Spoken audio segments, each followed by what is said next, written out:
The Entrepreneur's Library, Episode 17. Welcome to the Entrepreneur's Library, the only book-centric podcast that reviews all the top-selling business books and shares authors' perspective firsthand.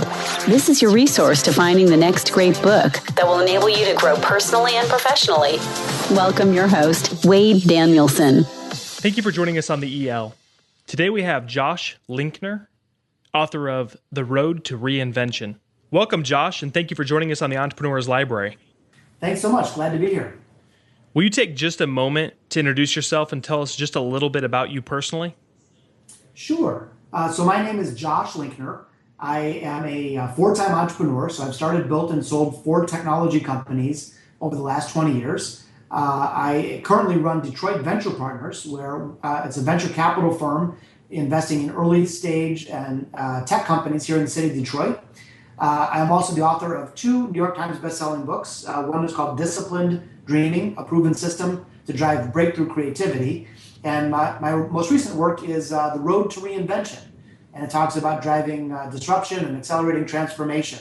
And then also, fun fact, I've been a jazz guitar player for over 30 years. So I'm a hardcore, old school, crusty jazz guy. Okay, excellent. Well, thank you for sharing that.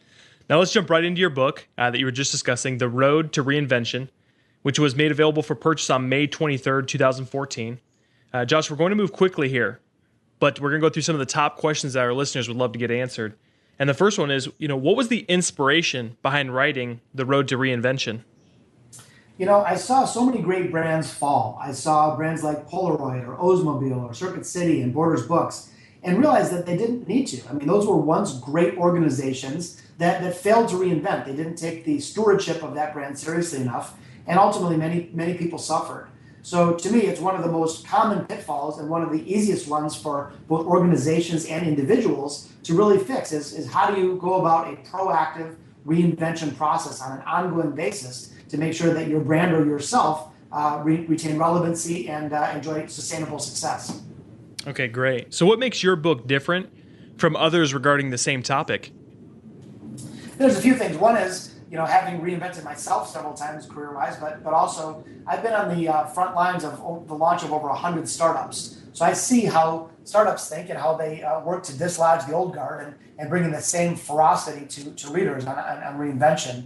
The other interesting aspect is that I talk a lot about my hometown of Detroit. Detroit's a fascinating story. 100 years ago, we were the Silicon Valley of the United States. This is where people came to build their fortunes. And we reinvented from a fur trading industry to a lumber industry to manufacturing. And when we did that, our city prospered.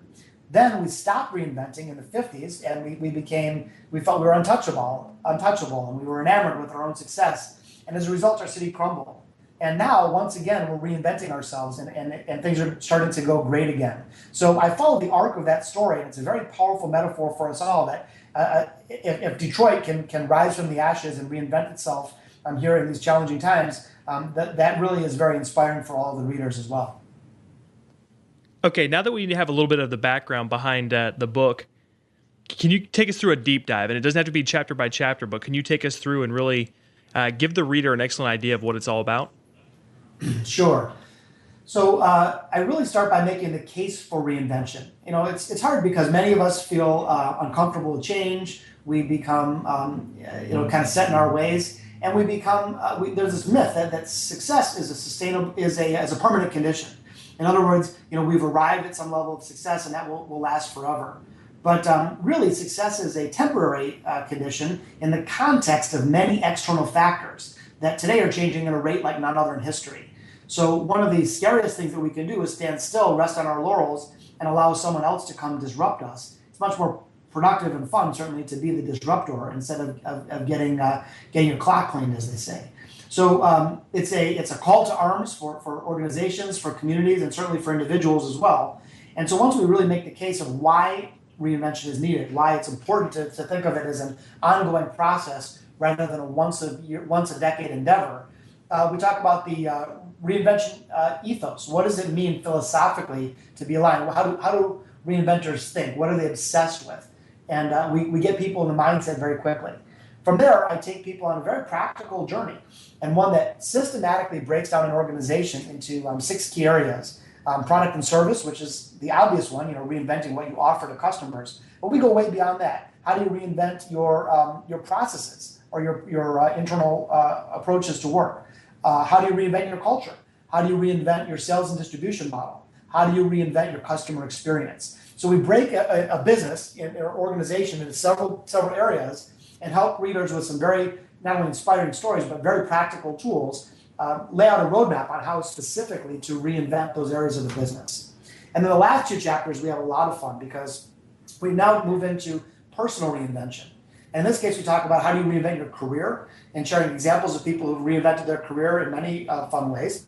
Also, how do you reinvent yourself? How do you reinvent personal attributes and be the person that you want to be more so than just the person you always were?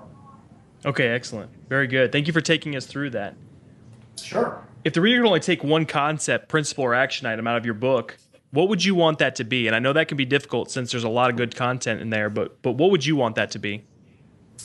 I would want it to be that reinvention is mission critical, but really accessible. So you don't have to be Picasso, or you don't have to have tons of money or resources. It doesn't have to be overwhelming, like it's a bet your whole life kind of deal. If you break it down into a systematic process, it can feel very accessible, very unrisky, and in fact, very inspiring. So I recommend that. I hope that people walk away feeling that they now have a practical tool set that they can apply immediately to their own life, their own career, their own company, to proactively craft their own future rather than just being subject to the work of someone else. Okay. Josh, I'd like to give the author or yourself a chance to kind of brag on themselves a little bit. Is there something that you wrote that you have in your book that, I guess a favorite quote that you have that you've written? I think there's a couple of concepts that are important. One of them is that so many people, so many organizations live their lives trying to play it safe, only to discover that today playing it safe is the riskiest move of all. So there really has not, maybe in the past has worked, but resting on your laurels, clutching to the status quo, protecting old ideas instead of creating new ones is a very, very risky proposition. On the other hand, all of us have the tools within our reach to craft change in a meaningful way and to be part of the solution instead of just protecting the past. So again, I think it's an accessible process. And the other thing I would just say is that in the business lexicon, the word cannibalization comes up often, like, oh, we don't want to cannibalize our business. And I'll argue that it's a much more effective approach to flip that upside down and in fact to be the cannibal. So you're asking for a quote and maybe that's it. In other words, I'd much rather be that source of disruption than having it thrust upon me. Okay, excellent.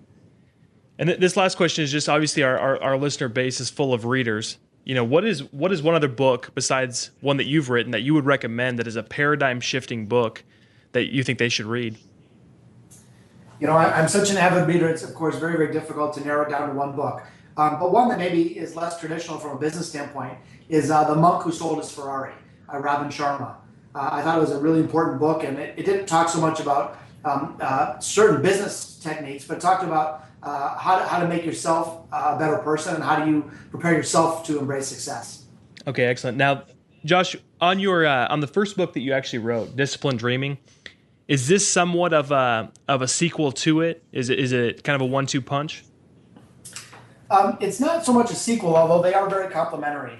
Disciplined Dreaming demystifies the creative process. Many of us have this myth that you're either born with creativity or you're not, and research shows otherwise. In fact, the research shows that creativity is 85% learned behavior.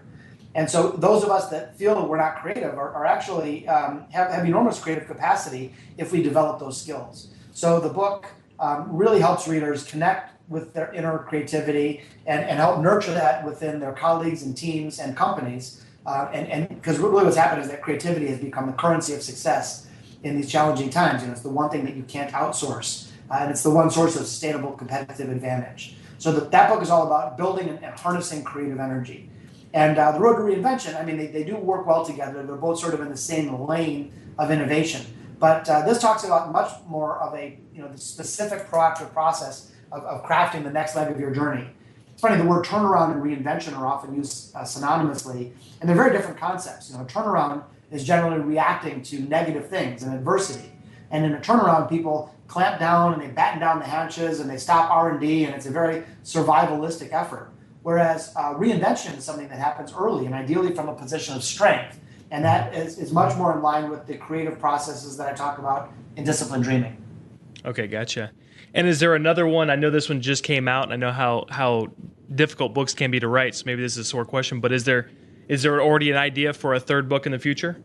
I've taken a little bit of a breather, so I don't have anything specific to share at this point. I have had the desire to write a quasi-fictional book about, in the same way that John Grisham wrote The Firm about a lawyer who had this experience in a law firm. I do have sort of a desire someday to write a book about the inner workings of a startup, because there's gripping drama, there's incredible highs and crushing defeats, and I think it would make for good reading. I've never really thought about that, and I don't know of a whole lot of books, and maybe that's just because I haven't looked all that hard, but there's not a whole lot of books like that actually take it through, and I'm someone who I love actually learning the backstory of how a startup got started. So I love reading it. I've actually never seen someone take it in story form, so that'd be a great idea. Yeah, thanks. And I mean, it would be probably a fictional book, although like certain business fables, you could certainly extract a lot of business value from both the protagonist's victories and defeats. Yeah, absolutely. I think some of the greatest book, the Augmendino books and some of those books, it's always a story, but even the Alchemist and some of those, but the overlying principle that you learn throughout is phenomenal. So excellent. Well, very good. Well, Josh, before we depart, can you recommend the best way for our listeners to get more information on you and on your book, The Road to Reinvention? Sure. I would certainly encourage those who are interested to visit my website, which is just my name, joshlinkner.com. That's JOSHLINKNER.com. In addition to learning more about the book, I write a weekly blog that is free. There's all kinds of free creative resources. There's a creativity assessment quiz that's free. There's recommended reading. There's inspirational quotes. So it can be hopefully a home for those who are looking to embark on a creative journey. And like I said, nothing to buy. It's just a lot of free content. Okay, excellent. Well, Josh, thank you so much for coming on. We look forward to speaking with you again in the future. Thanks again. Have a great day. You too. Thanks again for listening in today. If you would like to get your hands on The Road to Reinvention or any of the other resources mentioned by Josh, just look at the show notes at the elpodcast.com. Looking for your next book idea? Head over to the elpodcast.com, where Wade shares his amazing resource, the top 10 business books recommended by over 500 entrepreneurs, with you for free. That's the elpodcast.com. Till the next time, keep it on the EL.